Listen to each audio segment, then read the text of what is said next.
Hello बच्चों, नमस्कार। आज हम कक्षा 10 के यूनिट 4 के वेरी मोस्ट इम्पोर्टेंट क्वेश्चन करने जा रहे हैं, जो पेपर में 100% आने की संभावना यहीं से है। ठीक है ना। 100% मतलब 100% आने की संभावना यहीं से रहेगी। जैसे पहला क्वेश्चन, गुणनखंड विधि द्वारा समीकरण के मूल्य ज्ञात करना है। तो हल समीकरण का अपने पास है 2x² minus 5x plus 3 equal 0। आपको एक गुणनखंड विधि बताए हैं। क्या बताए थे? पहले इंटू लास्ट, पहली संख्या और लास्ट संख्या का मल्टीप्लाई करिए तो कितना आ जाएगा? 3 दूनी 6, 6x², 6 का करेंगे तो क्या आएगा? 2 और 3, कितना आएगा? 2 और 3 था 2x² minus 2x minus 3x plus 3 equal 0। आप लोग अब देखेंगे यहाँ किस कॉमन लेंगे। क्या लेंगे? देखिए, हमारा गुणनखंड में 2 और 3 आया, लेकिन जोड़ने घटाने में माइनस आना चाहिए और गुणा करने पे 6 आना चाहिए। कितना आना चाहिए? 6 आना चाहिए। तो माइनस और माइनस गुणे तो -5 आएगा, गुणा होगा तो 3 दूनी 6 आ जाएगा और x² हो जाएगा। ठीक है ना। तो यहाँ जब हम कॉमन लेंगे, देखेंगे यहाँ भी कॉमन लेंगे, यहाँ क्या कॉमन आ रहा है? अगर यहाँ देखेंगे तो अब 2x कॉमन आ रहा है। कितना आ रहा है? 2x common. तो यहाँ क्या बच रहा है? 1x बच रहा है। यहाँ क्या बच रहा है? 1 बच रहा है, -1 बच रहा है। अब देखेंगे यहाँ क्या कॉमन आ रहा है? 3 कॉमन आ रहा है, -3 कॉमन आ रहा है। क्या बच रहा है फिर? यहाँ x और minus minus minus plus minus minus हो जाएगा, 1 इक्वल 0। अब यहाँ दोनों में क्या कॉमन है? x माइनस 1 कॉमन है। क्या बचा है अब? 2x minus 3 equal 0। आप क्या लिख सकते हैं इसको? x माइनस 1 इक्वल 0 या 2x माइनस 3 इक्वल 0। ठीक, 2x माइनस 3 इक्वल 0। आप देखेंगे x बराबर क्या आ जाएगा? माइनस में तो इधर जाएगा तो +1, या 2x बराबर माइनस में इधर जाएगा तो +3। x बराबर क्या आ जाएगा? ये गुणा में है तो इधर आएगा तो भाग में हो जाएगा। तो आपको मूल्य क्या क्या प्राप्त हो गए हैं? x बराबर प्राप्त हो गया 3/2 और 1। यही आपका आंसर है। ठीक, यही आपका आंसर है। ठीक है ना। समझ में आ गया? गुणनखंड विधि पहले भी पढ़ा चुके हैं। दूसरा सवाल, क्वेश्चन दूसरा, द्विघात समीकरण से विवेकता ज्ञात करना है। क्या ज्ञात करना है? द्विघात समीकरण 2x² minus 4x plus 3 equal 0 का विविक्तर, क्या ऐसे लिख के देगा, विविक्तर ज्ञात कीजिए। ठीक है ना। तो कैसे करेंगे? अब देखिए फिर से हल। जो समीकरण पहले वो लिख लीजिए, 2x² minus 4x plus 3 equal 0। आप देखेंगे द्विघात समीकरण का व्यापक रूप क्या होता है? ax² plus bx plus c equal 0। अब देखेंगे a बराबर क्या है? 2 है, b की जगह में -4 है, c की जगह में 3 है। तो आप मान लिख लीजिए, a बराबर 2, b बराबर -4, c बराबर 3। विविक्तर का सूत्र क्या होता है? d बराबर b² माइनस 4ac, डी बराबर b² माइनस 4ac। तो b का मान कितना है आपके पास? -4, -4 का वर्ग -4, a का मान 2 तो 2, b का मान 3 तो 3। 4 का वर्ग करेंगे कितना आएगा? 4 चौको 16, 4 चौको 16, माइनस माइनस प्लस हो गया, इधर माइनस, 4 दूनी 8, 8 त्रिक 24। अब इसको इसमें घटाएंगे, क्या आएगा? -8। तो डी का मान कितना आ गया? डी बराबर -8। यही आपका आंसर। हमको खाली भी विविक्तर भर पूछा था, जो पूछेगा वही बताएंगे। ठीक है ना। ठीक, आपको ज़्यादा टाइम भी वेस्ट ना हो, तुरंत कर देंगे। ठीक है, इससे आप लोगों को लगाने में सहूलियत जाए। तीसरा सवाल, द्विघात समीकरण से मूल ज्ञात करना। अब देखिए द्विघात समीकरण से मूल ज्ञात करना है। द्विघात समीकरण से मूल ज्ञात करना था। 4x² minus x plus 1 equal 0 के मूल होंगे। अब देखिए अब मूल्य पूछा है तो आप विविक्तर से मत करिए, सीधे आप द्विघात समीकरण को या तो विविक्तर विधि से भी कर सकते हैं या गुणनखंड विधि से भी कर सकते हैं, ठीक है ना। तो आपको जो अच्छा लगे। अगर गुणनखंड करे से तो 4 का इसमें गुणा करेंगे, 4 का मल्टीप्लाई करेंगे तो 2 और 2 आ जाएगा, 2 और 2 आ जाएगा ना। तो हम किससे निकाल देते हैं, ax²। द्विघात समीकरण का व्यापक रूप क्या होता है, ax bx plus c equal 0। तो आप देखेंगे a बराबर ये है, b बराबर a है, c बराबर a है, ठीक है ना। तो a का मान 4, b का मान -1, c का मान 1।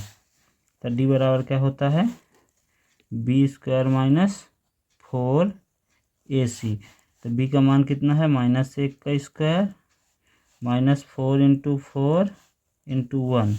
तो कितना आ गया, इसको हल करेंगे आप अगर तो 1 का वर्ग 1 माइनस 4 चौको 16, घटाएंगे तो क्या आएगा -15। डी का मान क्या आएगा -15। तो डी का मान -15 आएगा। डी का मान कितना आ गया -15। आपको एक दिन बताए थे कल कि अगर डी का मान 0 से छोटा आ रहा है, किससे, 0 से छोटा आ रहा है, बताए थे ना। तो क्या होता है, अगर 0 से छोटा आएगा तो वास्तविक मूल का अस्तित्व नहीं है। जब नहीं है तो इसका कोई हल नहीं होगा, ठीक। जब मूल का अस्तित्व नहीं है तो इसका कोई हल नहीं है, क्योंकि इसके कोई वास्तविक मूल निकलेंगे ही नहीं, ठीक। कोई वास्तविक मूल निकलेगा ही नहीं, ठीक है ना, ठीक।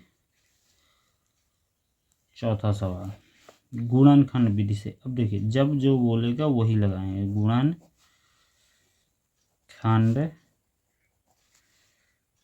विधि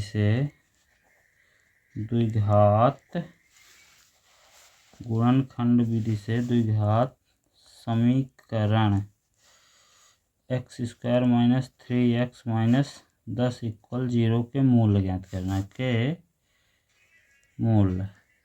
ठीक, ज्ञात करना है। क्या करना है, मूल ज्ञात करना है।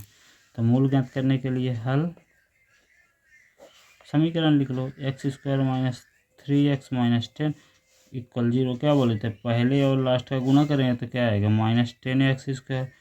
इसका गुणनखंड करेंगे तो 2 और 5 आएगा, 2 और 5 आएगा, क्या आएगा 2 और 5। तो x² माइनस में चाहिए तो माइनस बड़ी संख्या ले लेते हैं 5 प्लस 2x माइनस 10 इक्वल 0। आप यहाँ देखिए कुछ कॉमन है, यहाँ x कॉमन है, ले लीजिए। क्या बचेगा, x माइनस 5 बचेगा। यहाँ कुछ कॉमन 10 को कैसे लिख सकते हैं, 2 × 5 मतलब यहाँ भी 2 है, यहाँ भी 2, तो 2 यहाँ भी कॉमन हो जाएगा, प्लस 2 कॉमन हो गया तो क्या बचा, x माइनस 5 इक्वल 0। क्या बचा, ठीक है ना। अब यहाँ से क्या कॉमन है, x माइनस 5, यहाँ बचा x प्लस 2 इक्वल 0। तो x माइनस 5 इक्वल 0 या x प्लस 2 इक्वल 0। आप लोग देखेंगे यह माइनस में है तो बराबर के उस साइड जाएगा तो क्या हो जाएगा +5, ये प्लस में है तो -2। तो मूल्य क्या प्राप्त हो गया, 5 और -2। यही आपके आंसर है, ठीक। हल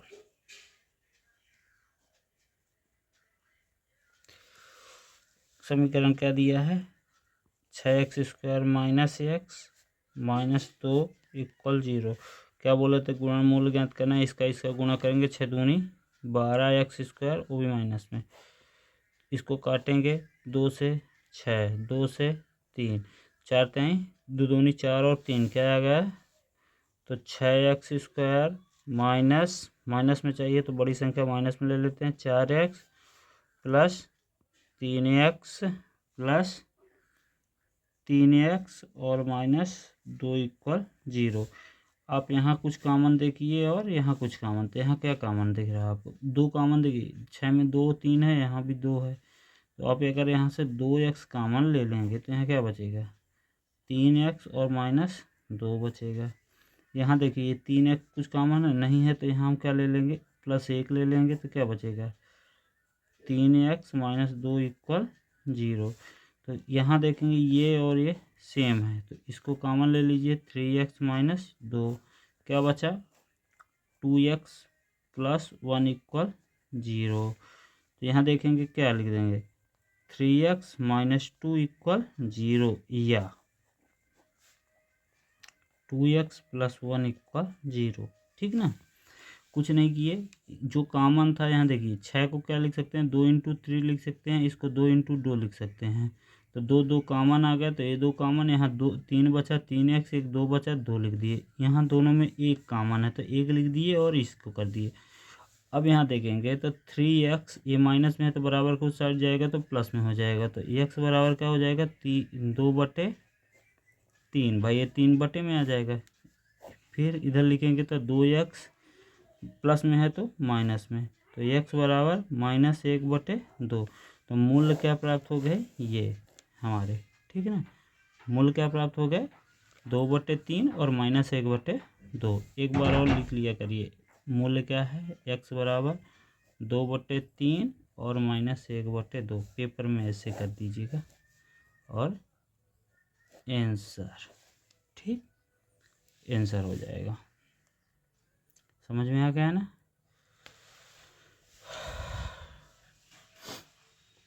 अब देखिए 2 सवाल और हैं, उसके बाद कुछ एक नंबर वाले क्वेश्चन बच रहे हैं, उनको बता रहे हैं।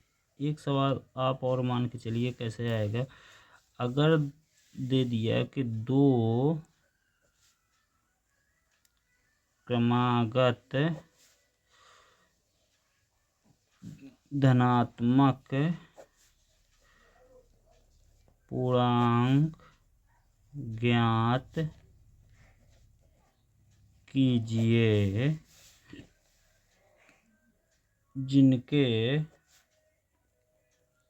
वर्गों का योग 365 है। एक क्वेश्चन ये है,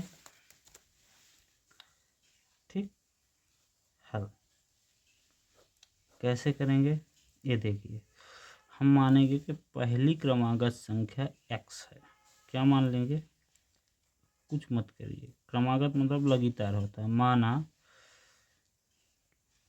पहली क्रमागत संख्या x है, तो दूसरी क्रमागत संख्या कौन सी हो जाएगी, दूसरी क्रमागत संख्या x + 1। क्रमागत का मतलब क्या बोल रहे हैं, लगातार, कैसे, लगातार आना चाहिए, तो पहले x आया, फिर x + 1 आया, और बोलता तो x + 2 आया, फिर क्या बोल रहा है, प्रश्न के अनुसार,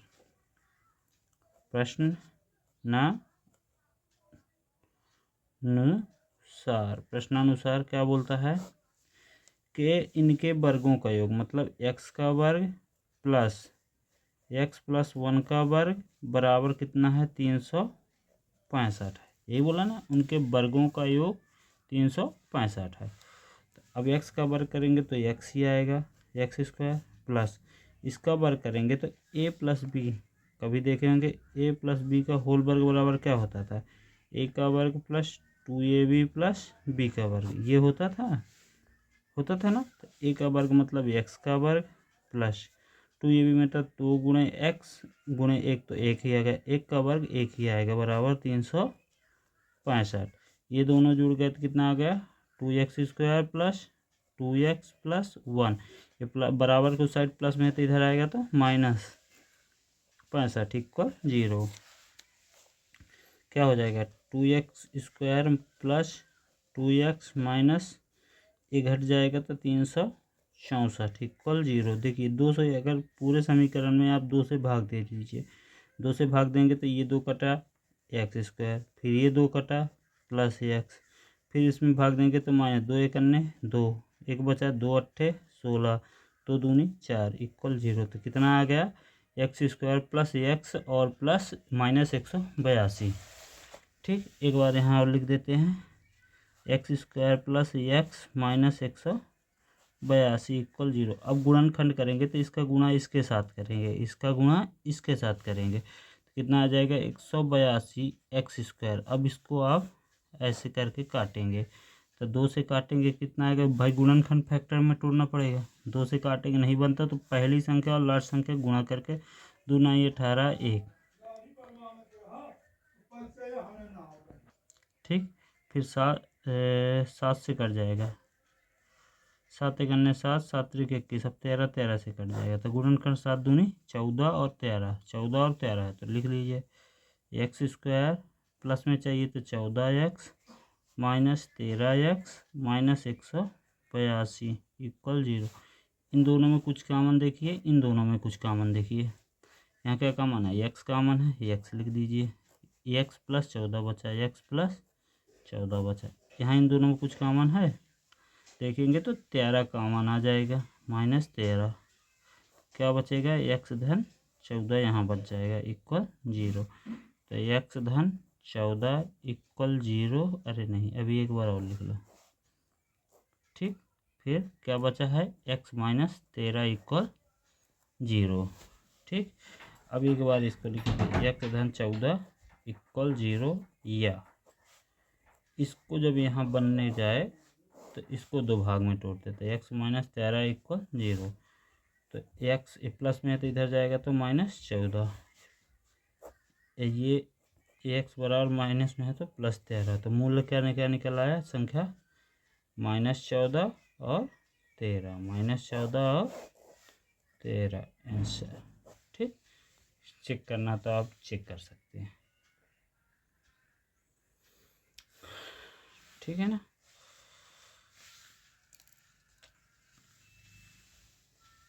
एक क्वेश्चन और देख लेते हैं, 7वां क्वेश्चन क्या था कि दो संख्याओं का योग 27 है और गुणनफल 182 है, तो संख्याएं क्या हैं। ठीक है ना, दो संख्याओं का योग 27 है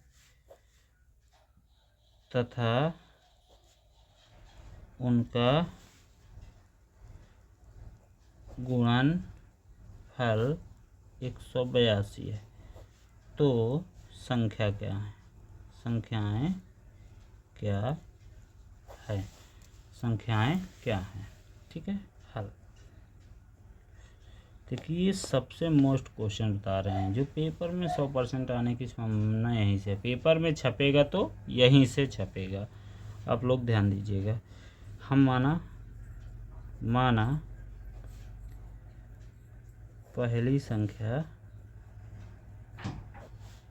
x है, दूसरी संख्या क्या होगी, तो हम बोले कि पहली संख्या प्लस ये रफ कार है दूसरी संख्या, दोनों एक योग 27 है। हम मान लिए पहली संख्या x है, दूसरी संख्या पता नहीं, बराबर 27, तो दूसरी संख्या बराबर क्या हो जाएगा 27 माइनस एक्स, भाई प्लस में तो इधर गया तो माइनस, तो क्या हो जाएगी दूसरी संख्या 27 माइनस एक्स, तो दूसरी संख्या 27 माइनस एक्स। अब क्या बोला कि इन दोनों का गुणा करने पे कितना आता है 182, तो प्रश्न के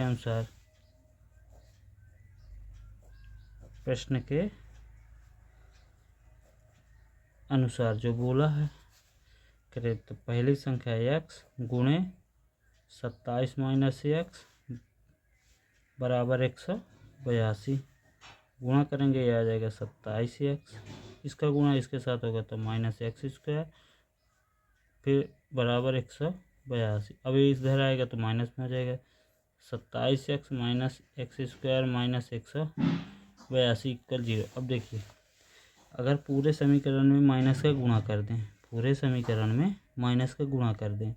एक बार चेंज कर लीजिए, तो इसको ऐसे लिखेंगे minus x square plus 27x minus 182 equal 0। अब हम क्या करेंगे, ये पूरे समीकरण में माइनस का गुणा करेंगे, पूरे समीकरण में माइनस का गुणा करेंगे। अगर माइनस से गुणा करोगे तो ये प्लस हो जाएगा, एक्स स्क्वायर प्लस वाला माइनस में हो जाएगा माइनस 27x, और माइनस वाला प्लस में हो जाएगा 182 इक्वल 0। अब क्या गुणनखंड करेंगे, तो पहली संख्या और लास्ट संख्या का गुणा करेंगे। एक बार इसको और लिख लीजिए यहाँ, ठीक। X square minus 27x plus 182 equal 0। तो हम क्या बोले, पहली और लास्ट संख्या का गुणा करिए, कितना आएगा 182 एक्स स्क्वायर। फिर इसका गुणनखंड करेंगे, 2 से काटेंगे 91, 7 से काटेंगे 13, 13 से काटेंगे 1, तो 7 दूनी 14 और 13 आ गया, 14 और 13 आ गया। तो कैसे लिखेंगे, x square minus 14x minus 13x minus plus 182 equal 0। देखिए इन दोनों को अगर जोड़ेंगे तो माइनस 27 आएगा, गुणा करेंगे तो 182 आएगा, 182 एक्स स्क्वायर, ठीक है ना। अब इन दोनों में कुछ कॉमन है, हाँ, तो एक्स कॉमन है, तो एक्स कॉमन ले लिए, क्या बचा एक्स माइनस 14, यहाँ 13 कॉमन, तो माइनस 13 एक्स माइनस 14 इक्वल 0। इन दोनों में कुछ कॉमन है, हाँ, एक्स माइनस 14 और क्या बचा एक्स माइनस 13 इक्वल 0। अब देखेंगे इसको एक एक मूल निकालना, तो 14 इक्वल 0 या एक्स माइनस 13 इक्वल 0, ठीक। तो एक्स बराबर माइनस में तो इधर जाएगा तो प्लस 14, एक्स बराबर माइनस में है तो प्लस 13, तो मूल एक्स क्या क्या निकले 14 और 13, क्या निकला है 14 और 13, यही आपका आंसर है। संख्या कौन कौन सी हो गई, 14 और 13, जोड़ेंगे 27, गुणा करेंगे तो 182, यही आंसर है आपका, ठीक है। आप लिख देंगे कि संख्याएं कौन कौन सी हैं ये। अब देखिए एक चीज़ विकल्प में पूछता है, जो आपको एक कल भी बताए हैं आज भी बता रहे हैं, वो लिख के देगा, ठीक है ना, कि एक द्विघात समीकरण है, द्विघात समीकरण है, क्वेश्चन में कैसे लिख के देगा ये कर रहे हैं, x square plus b x plus c equal 0। तो मूल वास्तविक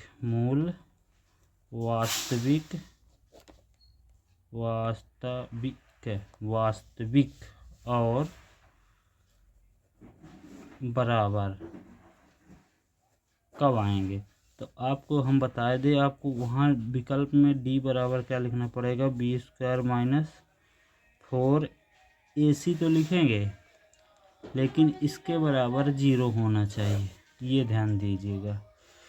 या तो ये लिखा रहेगा, नहीं तो डी बराबर 0 लिखा रहेगा, या इसके बराबर 0, या क्वेश्चन में ये लिखा रहेगा। जो लिखा रहे आप उसको कर दीजिए, जब मूल बराबर होते हैं तो यही होता है, ठीक है ना।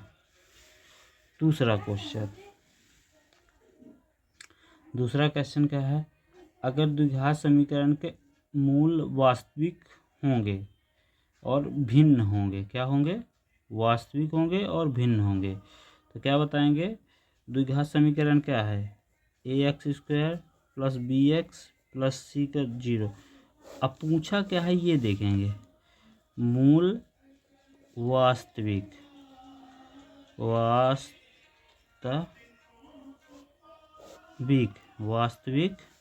और भिन्न, तो कैसे निकलेगा, डी बराबर बी स्क्वायर माइनस 4ac तो रहेगा, लेकिन ग्रेटर देन, कैसे, बड़ा रहेगा 0 से, क्या रहेगा, बड़ा रहेगा 0 से, क्या रहेगा, बड़ा रहेगा 0 से। ये सब के सब विकल्प में पूछेगा, इसमें पूछेगा विकल्प में, खाली स्थान में, बस, ठीक है ना। तीसरा क्वेश्चन एक और बचता है,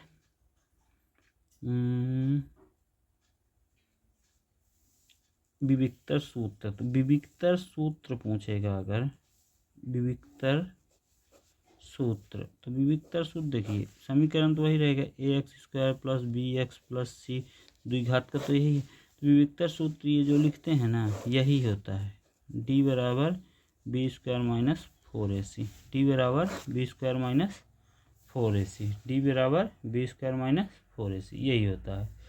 ठीक है ना। और कुछ पूछ ले, जैसे अगर पूछ ले कि विविक्तर अगर शून्य हो जाए, क्या हो जाए, शून्य हो जाए, तो द्विघात समीकरण क्या रहेगा, अगर शून्य से छोटा रहेगा, शून्य के बराबर रहेगा तो मूल वास्तविक और भिन्न बराबर रहेंगे, मूल बराबर रहेंगे। शून्य हो गया, जैसे यहाँ बोले ना, ये शून्य हो गया, तो मूल्य क्या होगा, वास्तविक और बराबर रहेगा, वास्तविक और बराबर रहेगा। अगर शून्य से बड़ा रहेगा तो कैसा रहेगा, वास्तविक और भिन्न भिन्न रहेगा, वास्तविक और भिन्न भिन्न रहेगा। अगर शून्य से छोटा आ गया, चौथा, अगर विविक्तर d इक्वल 0, मतलब 0 बड़ा है, d छोटा है, मतलब विविक्तर छोटा आ गया, तो उसका मूल अस्तित्व नहीं और मूल्य का अस्तित्व नहीं रहेगा, मूल्य का अस्तित्व नहीं रहेगा और कोई भी इसका हल नहीं होगा। एक क्वेश्चन और देख लेते हैं। कभी कभी दो घात समीकरण पूछता है कि दो घात समीकरण जांच करने के लिए कैसे, जैसे इस तरह क्वेश्चन लिख के देगा, हल कैसे करेंगे, जैसे x² माइनस 2x बराबर -2 3 माइनस x। ठीक, ये तो समीकरण बना, तो इसको ऐसे लिख दीजिए, x² माइनस 2x बराबर, इसका गुणा इसके साथ करेंगे -6, इसका गुणा इसके साथ करेंगे तो +2x। अब देखिए ये दोनों समीकरण इधर आएंगे, तो x² माइनस 2x माइनस है तो ये +6, ये प्लस है तो -2x इक्वल 0। तो देखिए x², ये दोनों जुड़ेंगे तो minus minus 2x minus 2x तो 4x और +6 इक्वल 0। तो ये देखिए, अगर x की पावर 2 आ गई तो मान लीजिए दो घात समीकरण है, क्या लिखेंगे, अतः यह एक द्विघात समीकरण है। अगर उसकी घात की, आप देखेंगे घात की पावर पर अगर 2 नहीं आ रही, घात की पावर 2 नहीं आ रही तो दो घात समीकरण नहीं रहेगा। ठीक है ना। अगर यहाँ देखिए, जैसे घात की पावर 2 आ गई ना, दो घात समीकरण है। अगर यहाँ 2 की घात, पूरे समीकरण में कहीं भी पावर ना मिले तो समझ जाना दो घात समीकरण नहीं है, लगाना सबको इसी तरह है। जय हिंद।